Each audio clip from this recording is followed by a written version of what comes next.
But as questions built upon each other, the scope began to widen. It started with a line of inquiry regarding dependents. The presiding judge asked Harry to confirm the citizenship status of his 2 children. Harry, clearly prepared for this, answered smoothly. Both Archie and Lilibet are American citizens, he said. Born here in California.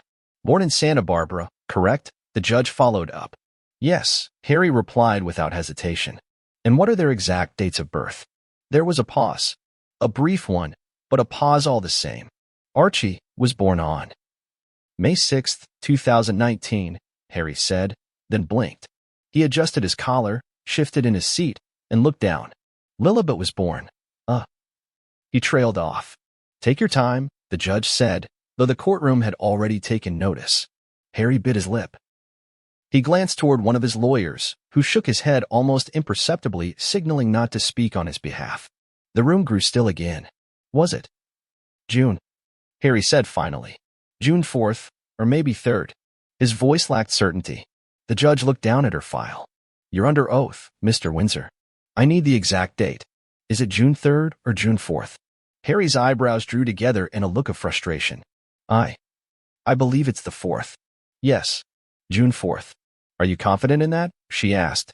There was no malice in her tone, no accusation, just the dry, administrative coolness of someone who needed precise answers. I think so, Harry said. Yes. A strange rustle passed through the courtroom. On its face, it wasn't a dramatic error. Many parents confuse dates under pressure. But this wasn't a dinner party.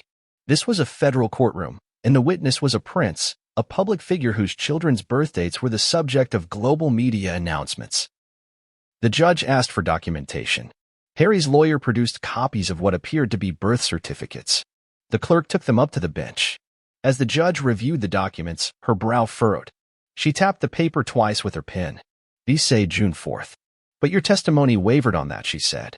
Is there any reason you hesitated? Harry opened his mouth, then paused again. I was nervous, Your Honor, he admitted. This situation is intense. The judge did not respond immediately. She was still looking at the documents. And these were issued in Santa Barbara County, she asked. Yes, Harry replied. This is an official copy, she asked the attorney. Not a certified one? It is a scanned reproduction of the certified record, the lead attorney responded. We can submit the notarized version later today. But it was too late. A seed of doubt had been planted, and reporters in the gallery were already scribbling furiously. The judge nodded slowly and said, Very well. Let's proceed. But the moment had changed everything. A court-appointed official had now witnessed, under oath, the Duke of Sussex struggle to recall the exact date of his daughter's birth. The authenticity of the documentation would soon be under review, and that meant the door was wide open for further inquiry. Outside the courthouse, the press was already mobilizing. The Duke's brief stumble was magnified into a landslide. Headlines blared. Harry hesitates, can't recall daughter's birthday, birth records under scrutiny. News vans lined the street, and photographers jostled for position at the courthouse steps. Inside, the next series of questions turned even more unsettling. The judge, still focused on the matter of documentation, asked an unexpected follow-up. Mr. Windsor, during your wife's pregnancy with Lilibet, were there any complications or unusual circumstances related to her hospital care? Harry hesitated again. I wouldn't know the specifics, he said. That would be more for Megan to answer. But I was present during the birth. And you were present at Santa Barbara Cottage Hospital? The judge clarified. Harry nodded. Yes, that's where we welcomed our daughter. The judge stared at him for a long moment. Thank you, she said, and wrote something in her notes. What followed were several more questions about Harry's residence in California, his philanthropic work with the Archwell Foundation, and the couple's income streams since stepping down as working royals. But the mood in the room never recovered. That single moment, Harry's uncertainty about his own daughter's birthday, had cast a shadow over the entire hearing. Then came the request that would ignite the next explosion. The judge asked the court to obtain hospital verification of the birth documentation. It was standard procedure in some visa inquiries, especially when inconsistencies emerged in oral testimony.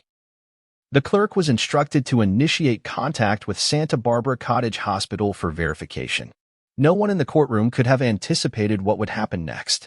Within 72 hours, a leak surfaced, first in encrypted journalist channels, then on social media.